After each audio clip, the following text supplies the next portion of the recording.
predicated on linguistics, language. There are a lot of ambiguity, a lot of play on words, a lot of surrealism, a lot of absurdity. So humor is predicated on linguistics. So linguistics is one of my primary infatuations because it really helps you unravel a lot of different stuff. You know what I like? You know what I like? Linguistics and eggs. Linguistic? What is that? What the hell does that mean? No, because it's a play on words. You know, linguiça. Linguiça. You get sometimes you have linguiça and eggs and sausage and patties. Yeah. But I was just saying, you know, linguistics sounds a lot like linguiça. I love the way that sounds. Jimmy Falcon loved linguistics and eggs. I really only in the morning, you know. Wow.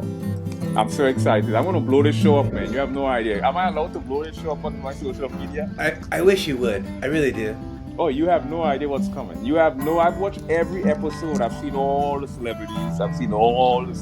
You are extraordinary, my friend. You're remarkable. I watch all your music videos from back in the days. Yo, can I say something on live on the show? I wish you would. I used to go to the Hollywood Improv every Tuesday. You remember you used to go to the Hollywood Improv every Tuesday? Yeah. And I used to go to the Hollywood Improv every Tuesday to the open mic, and you would make drop-in guest appearance. Yeah. And you would go on stage and you would do these spontaneous 1 minute to 3 minutes, just these funny, absurd, live singing. It was just catchy, uplifting, I think, hilarious.